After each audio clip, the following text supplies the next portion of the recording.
저항할 수 없는 은혜라는 제목으로 같이 말씀을 나누고 싶습니다. 아버지께서 내게 주시는 자는 다 내게로 올 것이요 내게 오는 자는 내가 결코 내쫓지 아니하리라. 오늘 우리가 꼭 만나야 될 말씀은 아버지께서 내게 주시는 자는 다 내게로 온다고 말씀하여 주십니다. 여러분, 이것이 하나님이 우리를 사랑하는 방식입니다. 하나님께서 우리를 사랑하신다고 할 때 그 의미가 무엇이냐면 우리를 예수님에게 보내어서 예수님을 믿는 사람으로 이 땅 가운데 받아지는 것, 그것이 바로 하나님이 세상을 사랑하는 방식이셨습니다. 그리고 우리가 예수님을 믿는다고 할 때에 우리에게 이루어지는 일도 바로 그것입니다. 하나님이 우리를 사랑하시는 그 사랑이 우리 안에 머물게 되어지고 그것이 계속되어지는 것입니다. 우리 안에 아버지께서 내게 주신 자는 다 내게로 온다라는 이 하나님의 사랑이 이루어지는 은혜가 있기를 주의 이름으로 축원합니다. 아멘, 아멘. 아버지께서 내게 주신 자는 다 내게로 온다라는 이 말씀, 즉 하나님이 우리를 사랑하신다라는 이 말을 구체적으로 좀 이해할 필요가 있는 것 같습니다. 그래서 요한복음은 그 이야기를 앞에서부터 쭉 우리에게 설명해 주고 있는데 니고데모 이야기도 나오게 되고요, 그 속에서 예수님을 인자라고 부르는 이야기도 나오는데 그 모든 것은 하나님이 날 사랑해, 요한복음 3장 16절 세상을 하나님 이처럼 사랑한다고 했는데 그 모습이 무엇인지 오늘 좀 우리는 안다면 그것이 나에게 좀 더 이해되어지고 느껴지며 그 모습이 내 안에 이루어지게 될 것 같습니다. 오늘 그 자리까지 같이 걸어갈 수 있기를 소망합니다. 아멘. 하나님이 우리를 사랑하신다는 것은 세 가지 이미지가 이해되어지면 좋겠습니다. 첫 번째는 하나님이 우리를 사랑하신다고 했을 때는 놋뱀이라는 이미지입니다. 이건 민수기에 나오는 이야기죠. 이스라엘 백성들이 오랜 시간 광야라는 곳을 지나가게 되었지요. 참 힘들어요. 지칩니다. 어렵습니다. 그런데 그 일을 거의 다 끝나갔어요. 끝나갈 때가 제일 어렵잖아요. 무엇이든지. 그런데 그때 이제 막 지나서 요단강을 건너가지고 들어가면 되는데 바로 요단강까지 가는 곳에 에돔이라는 지역의 땅을 지나가야 되는데 이 사람들이 못 지나가게 하는 거예요. 못 지나가게 하는 겁니다. 그래서 방법이 우회를 해서 하는 방법밖에 없어요. 돌아서 가는 거죠. 그러니까 길이 훨씬 더 험하고 멀어진 겁니다. 그때 이스라엘 백성들이 불평해요. 너무 힘드니까. 여러분, 불평하지 마시기 바랍니다. 불평하지 마시기 바랍니다. 불평하면 하나님이 불뱀을 보냅니다. 뱀에 물려 죽어요. 절대 불평하지 마시기 바랍니다. 실제로 불평하는 이스라엘에게 불뱀을 보내가지고 물려서 죽게 만들어요. 너무 놀랐습니다. 아니, 어떻게 이런 일이 있지? 어떻게 이와 같은 어려움이 있지? 그때에 모세를 통하여 하나님 말씀하십니다. 이스라엘 가운데서 장대에 높이 놋뱀을 달아라. 그리고 그 놋뱀을 바라보면 살게 된다. 여러분, 참 신앙은 간단하고도 단순한데 신기한 건 그 놋뱀을 바라보는 사람들은 불뱀에 물린 것이 다 낫게 되어집니다. 그래서 그 이야기에 보면 보는 자마다 모두 살더라. 즉 놋뱀을 바라보면 살게 되어지는 거예요. 오늘 40절 말씀에 아들을 보고 믿는 자마다, 예수님을 바라본다라는 말이 뭔가, 아들을 본다라는 말이 뭔가, 믿는다라는 거예요. 근데 그 이미지는 민수기의 놋뱀 이미지입니다. 놋뱀을 보면 살게 되어진 겁니다. 오늘 우리에게 놋뱀을 바라보는, 즉 예수님을 어떤 상황, 불뱀에 물렸어요? 근데 예수님을 보게 되어지는 은혜가 있기를 소망합니다. 니고데모는 물어요. 사람이 어떻게 해야 거듭납니까? 다시 태어납니까? 여러분, 많은 분들이 거듭나야 돼. 당신 거듭났습니까? 하면 예수님을 나의 구주로 믿습니다. 여러분, 이거 거의 신뢰하지 마시기 바랍니다. 예수님을 나의 구주로 믿습니다 말할 필요가 없어요.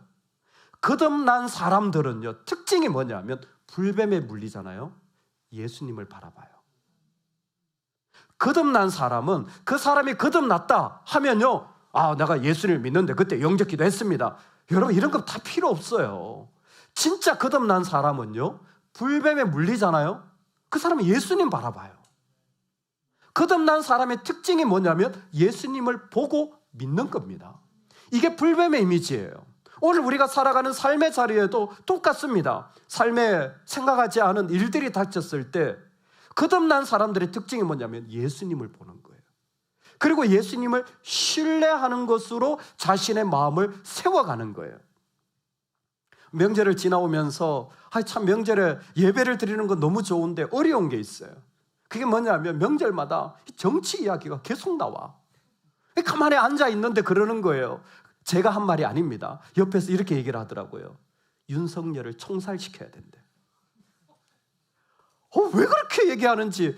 그래서 그냥 있었어요. 그랬더니 왜 가만히 있니? 가만히 있는 거 보니까 윤석열 편인 것 같다고. 참. 그때 또 이쪽에서 사기꾼 이재명 편 아니냐. 그래서 난 모르겠다고. 말 안 하는 거 보니까 이재명 편이구만. 제가 참다 한마디 했습니다. 저는요, 예수님 편입니다. 그랬더니 웃더라고요. 아유, 목사님 답네요. 여러분, 정치적 아젠다가 있을 수 있어요. 생각이 다를 수가 있습니다. 근데 진짜 거듭난 사람들은 예수님을 봐요. 그리고 거기에서 믿음이 생겨요. 저 사람이 잘할 수도 있고 못할 수도 있는데 예수님을 보면 믿음이 생겨요. 그러면 그때부터 삶의 자리가 세워지는 겁니다. 첫 번째, 하나님 우리를 어떻게 사랑하느냐고요? 하나님을 바라보게 하는 겁니다. 예수 그리스도를 보게 하는 거예요. 그게 거듭난 사람들의 특징이에요. 예수님을 보게 함으로 우리를 세워가는데, 그러면 이 거듭남이 어떻게 일어나느냐 묻는다면 물과 성령으로 말미암는다는 거죠. 물과 성령으로 이 거듭나게 되어지는 거예요. 이게 뭐냐면 에스겔 37장의 마른 뼈 이미지입니다. 마른 뼈 이미지가 두 번째로 중요한 이미지예요. 하나님 우리를 사랑하는 방식이 뭐냐면 그 골짜기에 뼈가 가득해요. 오래됐어요. 얼마나 시신이 오래됐는지 그 뼈조차 말라버려서 그 시신의 정말 훼손 상태가 무덤에도 있지 않고 밖에 뼈가 굴러다니는 정도로 참 쉽지 않은 상황이에요. 그런데 그때 사방에서부터 생기가 들어가니까 이 마른 뼈가 막 일어나는 거예요. 막 다다다닥 붙어가지고 그게 근육이 생기고 힘줄이 생기더니 하나님의 군대가 되는 것을 에스겔은 말합니다. 무슨 얘기입니까? 36장에서 성령이 임하면 그 마음이 부드러워진다고 했어요. 새 영이 임하면 단단한 마음이 부서진다고 했습니다. 여러분, 우리에게 있어서 마른 뼈가 살아나는 이미지가 중요한데요, 하나님께서 우리의 마음 속에 어떻게 거듭나게 하시느냐? 말씀을 대언할 때입니다. 그때 성령이 들어가서 그 마음을 새롭게 하는 거예요. 여러분, 예배에 여러분의 말씀을 목숨 걸고 들으셔야 돼요. 그냥 대충 들으시면 안 됩니다. 여러분, 이 땅에서 다른 건 대충 해도 되는데 말씀을 들을 때는 한 가지를 기억해야 돼요. 내 영이 살아나야 됩니다. 말씀이 대언되어질 때 성령이 들어가서 생기야 사방에서부터 와서 이 죽음을 당한 자에게 불어서 살아나게 하라. 살아나게 하라. 이게 말씀이 선포될 때에 일어나는 일이에요. 하나님의 말씀이 선포되잖아요. 지금도 성령은 말씀을 인하여 그 안에 들어가서 내 안에 힘들었던 것, 아팠던 것, 죽었던 것이 일어나는 사람들, 그게 하나님의 사랑의 역사입니다.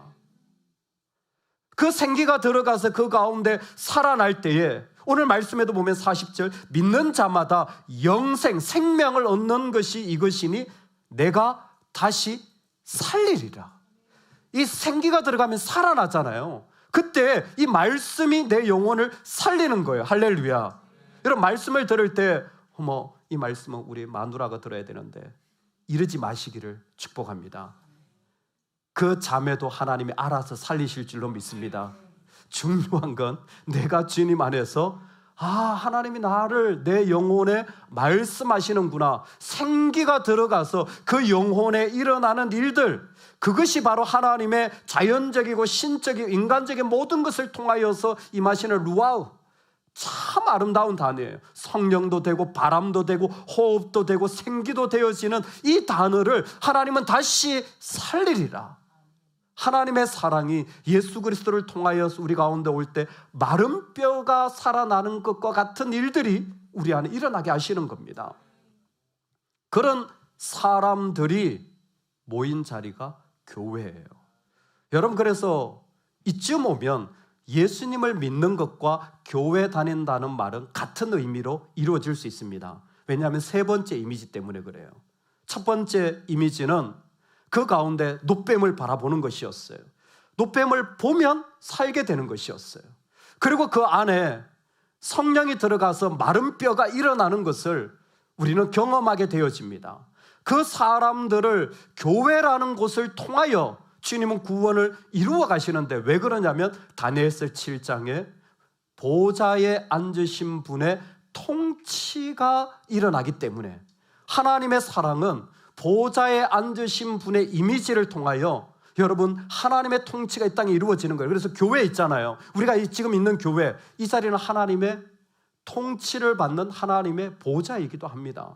하늘에 있는 보좌를 이 땅에 두시고 자신의 통치를 교회를 통해서 이루어가는 거예요. 그래서 교회는 그냥 교회가 아니라 바로 보좌에 있는 통치가 이루어지는 곳이에요. 다니엘서 7장 이 부분을 정확하게 얘기합니다. 내가 보니 왕좌가 놓이고 옛적부터 항상 계신 이가 좌정하셨는데, 인자 같은 이가 하늘 구름을 타고 와서 옛적부터 항상 계신 이에게 나아가 그 앞으로 인도되며 그에게 권세와 영광과 나라를 주고 모든 백성과 나라들과 다른 언어를 말하는 모든 자들이 다 그를 섬기게 하였으니, 우리가 지금 섬기는 일들은 통치가 이루어지는 과정이죠. 섬기게 하였으니 그의 권세는 소멸되지 아니하는 영원한 권세요, 그의 나라는 멸망하지 아니할 것이라. 아멘.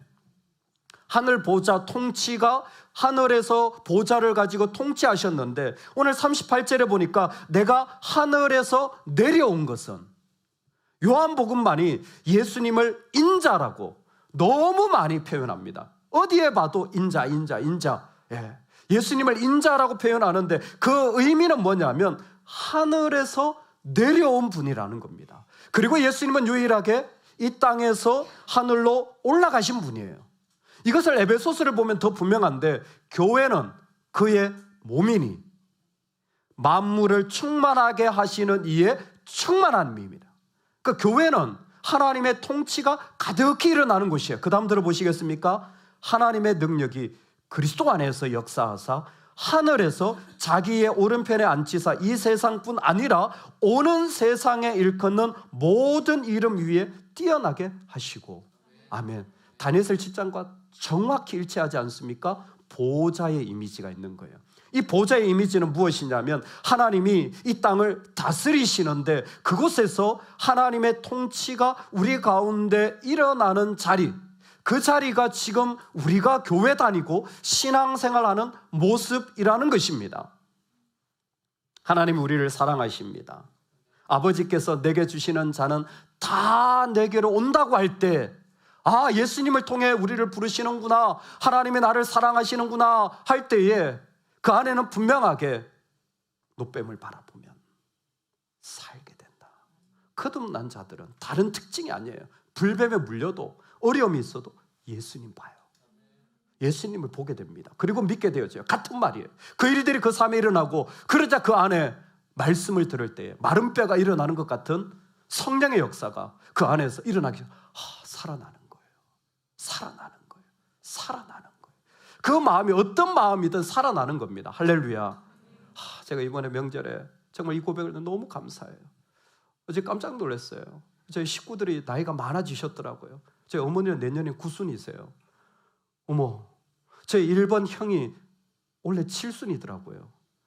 왜 이렇게 나이를 많이 먹었어? 근데 그러는 거예요. 요즘 교회만 가면 마음이 새로워진다는 거예요. 교회만 가면 마음이 새로워진다는 거예요. 여러분, 그게 성령의 역사입니다. 성령의 역사가 일어나는 게 바로 그 모습인 거예요. 성령의 역사예요. 그 마른 뼈가 일어나는 것, 그 자리를 세워서 하나님 앞에 나아가게 하는 것, 그 자리 가운데 일으켜 나아가는 것이 하나님의 원하심입니다. 여러분, 그 자리에서 보좌에 앉으신 분의 통치가 이 땅 가운데 이루어지는 것이죠. 보좌에 앉으신 분의 이야기가 그 가운데 선포되어지는 거예요. 그 이야기를 한마디로 하면 아버지가 내게 주신 자는 다 내게로 올 것이라. 제가 조금 더 쉽게 설명하면 아버지께서 어떤 사람을 예수님에게 주셨어요. 아버지께서 하나님이 어떤 사람을 예수님에게 주셨다면 그 사람은 영원히 안전합니다. 예수님의 통치 아래에 있다는 것은 사망에서 생명으로 옮겨졌다라는 말이에요. 그래서 아버지께서 내게 주시는 자는 다 내게로 올 것이요, 아버지께서 주신 사람은 누구도 배척하지 않을 것이라. 왜냐하면 예수님은 자신의 뜻이 아니라 자신을 보내신 이의 뜻을 행하시는 분이시기 때문입니다.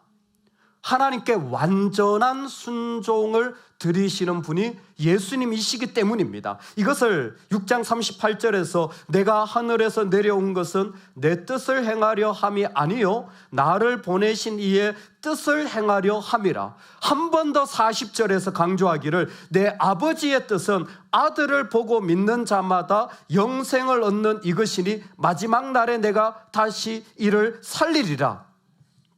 아버지의 뜻이 뭡니까? 예수님이 그렇게 순종하신 아버지의 뜻이 뭡니까? 내게 주신 자 중에 하나도 잃어버려지지 않는 것이 바로 아버지의 뜻이었습니다. 그래서 예수님을 믿을 때에 마지막 날에 다시 살리리라라는 이 말씀이 그대로 선포되어지는 것이죠. 여러분, 요한복음을 조금 아시면 요한복음 1장 1절이 뭐냐면 창세기 1장 1절과 똑같아요. 태초에 하나님이 천지를 창조하시느니라. 창세기죠. 요한복음 1장 1절도 태초에 말씀이 계시니라. In the beginning이에요. 이게 6장 40절까지 옵니다. On the last day, 마지막 날에. 지금 하나님의 사랑을 나타내는 예수님이 뭐라고 말씀하시냐면 처음 시작에서부터 마지막 날까지 예수님은 인도하시고 책임지시는 분이라는 겁니다.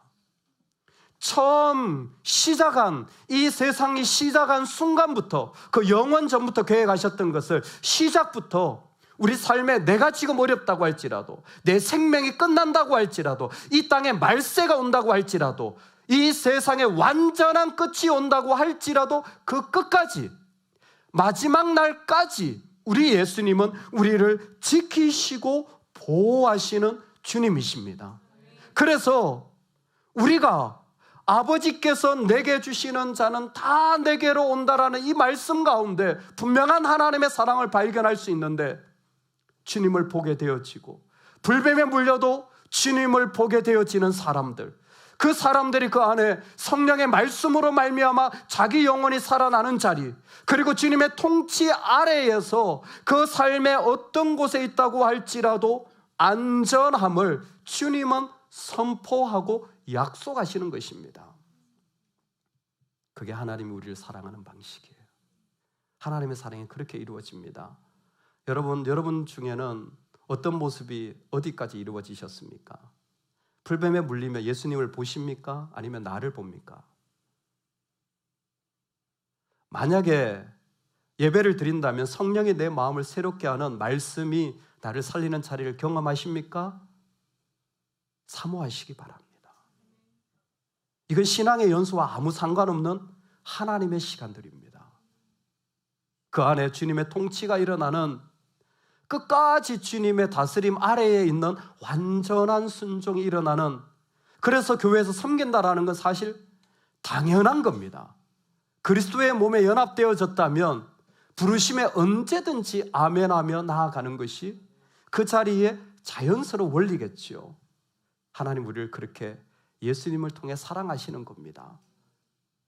대단히 놀랍고 흥미로운 것은 이런 하나님 우리를 사랑하시는 모습 속에서 우리를 표현하는 자리입니다. 우리를 뭐라고 표현했냐면 내게 주신 자라고 표현했어요. 저는 아무리 생각해도 너무 재미있는 표현이더라고요. 내게 주신 자, 우리를 뭐라고 말하냐면 아버지가 나한테 준 사람들이라고 표현한 거예요.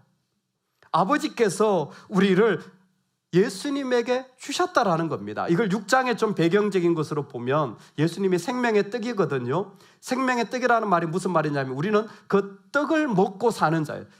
이 땅에 예수님을 믿지 않으면 아니 사람 고기를 먹나? 뭐 이렇게 생각할 수도 있는 오해될 만한 그와 같은 말이지만 사실 그게 아니라 예수님이 주셨다라는 건 뭐냐면 예수님께 주셨다라는 것은 예수님을 믿음으로 살게 되어지는 존재가 되어졌다라는 것이 생명의 떡이라는 이미지 속에 있습니다. 내게 주신 자. 근데 이것이 계속 37절, 38절 반복되다가 40절에 가보면 아들을 보고 믿는 자라고 표현했어요. 그게 우리입니다. 이제 이해가 되죠? 아들을 보고 믿는다니까 이미지가 확 떠오르죠? 노뱀 이미지겠죠? 아들을 보고 믿는 자. 근데 요한복음 6장 40절에서 아들을 보고 믿는다라는 의미는 이 이미지를 그대로 가지고 와서 아버지께서 내게 주시는 자는 다 아버지로 말미암아 예수님을 믿게 되어지고 그래서 예수님을 믿게 되어질 때 그 사람은 불뱀에 물렸더라도 나아지는 거예요. 자, 제가 중요한 질문 하나 드리겠습니다. 아들을 보고 믿는 자라고 할 때 여러분 노뱀을 보고 나았어요. 내 믿음 때문에 치유된 겁니까? 노뱀처럼 십자가에 달린 예수님의 능력 때문에 내가 치유된 겁니까? 예수님의 능력입니다. 많은 분들이 내가 보는 능력이 커. 내가 보는 것이 많아. 내가 섬긴 것이 많기 때문에 나는 구원을 더 받고 복을 더 받아 라고 말하는데 아니요. 십자가의 능력이 우리에게 믿음을 주는 겁니다. 십자가의 능력이 우리에게 그 은혜를 주시는 거예요. 그래서 앞에 보면 아버지께서 아들에게 심판의 권한도 주시고요. 다시 살리는 자리에 아들에게 이 자리를 맡겨주십니다. 즉, 이 얘기는 뭐냐면 아들이 십자가에 죽을 때 이 능력이 그대로 우리에게 오는 거죠. 중요한 건 이겁니다. 우리가 예수님을 보게 될 때에 우리는 예수님의 능력으로 나를 보게 되어지는 거예요. 한 번만 더요. 우리가 주님을 보게 될 때에 믿는다라는 것은 주님으로 나를 보는 것입니다. 내가 믿는다라는 것은 그 십자가에 죽으신 주님으로 나를 보는 거예요. 여러분 그런 생각해 보셨어요? 나를 보는데 내 모습이 어떻게 보이느냐? 주님으로 나를 보는 거예요. 사회학적 이론에 거울 자아 이론이 있습니다. 이거는 마치 거울에 자신이 비춰지는 것 같은데 한 사람이 만들어지는 게 이건 사회적으로 하는 이론 가운데 하나인데요. 한 사람이 만들어지는데 그 사람이 어떻게 만들어지냐면 그 사람이 중요하게 생각하는 사람이 있다는 거예요. 예를 들어서 부모님이나 선생님이나 내가 존경할 만한 인물이 있는 거예요. 근데 그 부모님이 나를 어떻게 생각하는지에 따라 그 사람이 만들어진다는 거예요. 내가 중요하게 여기는 사람이 나를 어떻게 생각하는지에 따라 사람은 그 모습으로 이루어진다는 거예요. 이게 사회 거울 이론입니다. 거울 자아 이론이에요. 만약에 누가 요한에게 당신은 누구십니까? 묻는다면 제가 제자입니다. 제가 전도자입니다. 아니요, 한 신학자가 표현하기를 요한은 이렇게 말했을 거라는 거예요. 저는 예수님이 사랑하시는 자입니다. 저는 예수님이 사랑하는 사람입니다. 그게 아들을 보고 믿는 자의 모습인 거예요. 어디를 봐도 사도 요한이 쓴 서신인 요한복음, 요한일서, 요한이서, 요한삼서, 요한계시록 어디를 봐도 요한이 만약 내가 어떤 사람이냐 묻는다면 나는 주님이 사랑하는 사람입니다. 주님으로 자신을 보는 거예요. 브레넌 매닝이 쓴 글에 어떤 목회자가 시골에서 길을 가는 한 노인을 발견하게 됩니다. 근데 이 어르신이 길가에서 무릎을 꿇고 기도를 하는데 그 모습이 참 아름다운 거예요. 그냥 길가에서 기도하며 나아가는 거예요. 그 목회자가 그 사람에게 말합니다. 어르신, 하나님과 아주 가까운 사이시군요. 했더니 그 노인이 잠깐 생각하더니 웃으며 이렇게 말했답니다. 그럼요. 그분이 저를 아주 좋아하시거든요. 경건하게 기도하는 모습을 보고 그 믿음이 좋군요. 하나님 아버지 가까우신가 보죠 했더니 이분의 자연스러운 대답이 그럼요. 그분이 나를 아주 좋아하시거든요.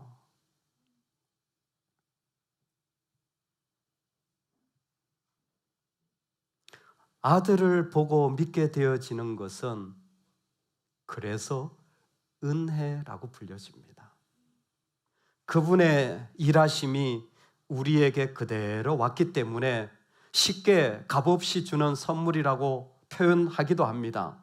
동시에 오늘 요한복음은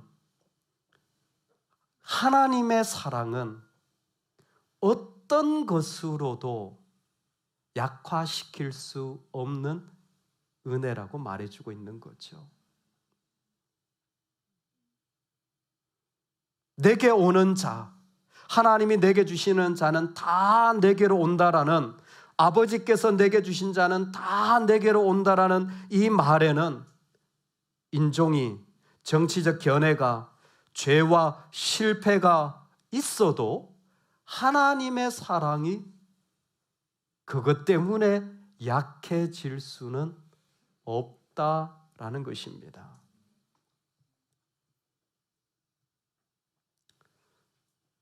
연구를 참 많이 한 칼 바르트라는 신학자가 있습니다. 신정통주의라 정통적인 신앙에서 약간 곁길로 간 모습이 있는 분입니다. 그분의 연구 가운데 참 도움이 될 만한 것도 많아요. 근데 책을 얼마나 많이 썼는지, 그분 책이 일단 기본적으로 벽돌이에요. 제가 이렇게 표현했잖아요. 거짓말이에요. 책 한 권이 이런데 이런 것이 시리즈로 한 8권씩, 9권씩 이렇게 있어요. 대표적인 책이 로마서 강해라는 책인데 제 사무실에도 있습니다. 그 책을 읽다가 하나님의 은혜를 얼마나 말하는지 저는 바로 자게 되었습니다. 한 글인데도 불구하고, 분명히 제가 좀 아는데도 불구하고 이해하기가 너무 어렵고 뭔 말이 이렇게 복잡한지, 정말 근데 또 이런 건 좀 배울 만하다. 그래서 또 읽다가 또 자다가 또 읽다가 너무 힘들더라고요. 그만큼 연구를 많이 한 사람이에요. 평생을 그런 책을 썼으니 쓴 사람은 얼마나 머리가 아프겠어요. 근데 한 신학교에서 강의를 한 거예요. 신학생이 질문했습니다. 교수님, 평생 그렇게 두꺼운 책도 많이 쓰고 대단한 연구도 하고 참 많은 업적을 남겼는데 당신이 발견한 심오한 진리가 있다면, 하나만, 가장 중요하게 발견한 진리가 있다면 하나만 말씀해 주세요. 그랬더니 바르트 교수가 대답합니다. 예수 사랑하심은 거룩하신 말일세. 우리들은 약하나 예수 권세 많도다.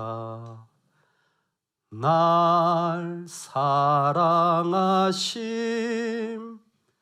날 사랑하심, 날 사랑하심, 성경에 써 있네.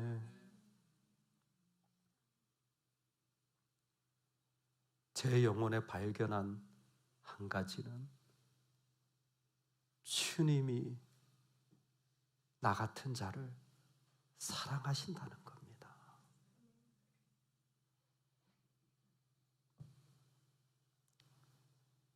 성경에 보면 참 이해할 수 없는 장면이 하나 있습니다. 예수님께서 십자가에 죽으실 때에 공교롭게 양편에 죄를 지은 강도들이 같이 달리게 되어져요. 한 사람은 불평과 불만이 가득합니다. 여러분, 불평하면 어떻게 된다고요? 불뱀에게 물립니다. 안타깝게도 이 사람은 불평하고 정말 불뱀에게 물린 영혼이 되어져서 예수님에게 전혀 마음을 열지 않아요. 여러분, 불평하지 마십시오. 근데 이상하게 반대편에 있는 강도는 한마디 합니다. 예수님을 보고 예수여 나를 기억하소서.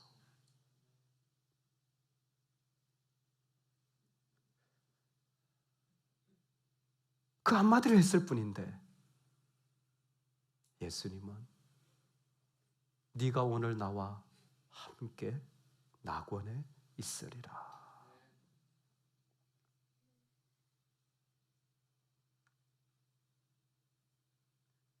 여러분, 우리가 그런 사람이에요.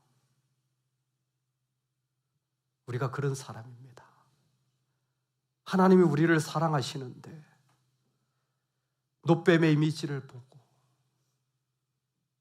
물렸어도 예수님을 보는 자로 치유되고, 버려질 것 같은 사람, 마른 뼈 같은 사람인데도 말씀 가운데 성령으로 일으키시고 주의 보호자를 이 땅에 펼치셔서 주의 통치가 일어나게 우리로 교회에 다니게 해주시고,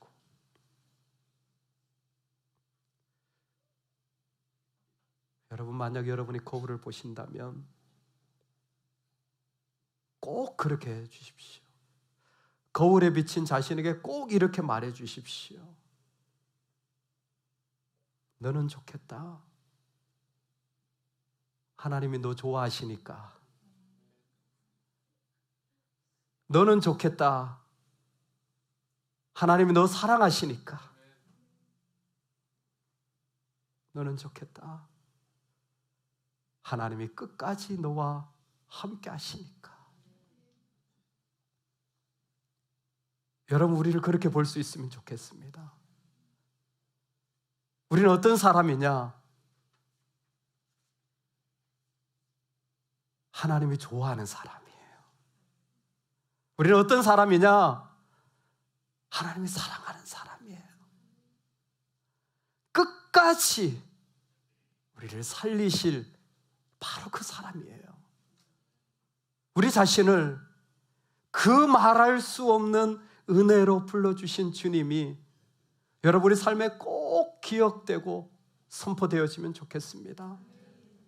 비록 아무런 정말 주님 앞에 한 것이 없다고 할지라도 여러분, 우리는 어떤 사람이라고요? 주님이 좋아하는 사람이라니까요. 주님이 사랑하는 사람이라니까요. 우리 그 은혜를 우리 삶 속에 꼭 선포하고 살아가시기를 간절히 축원합니다. 아멘.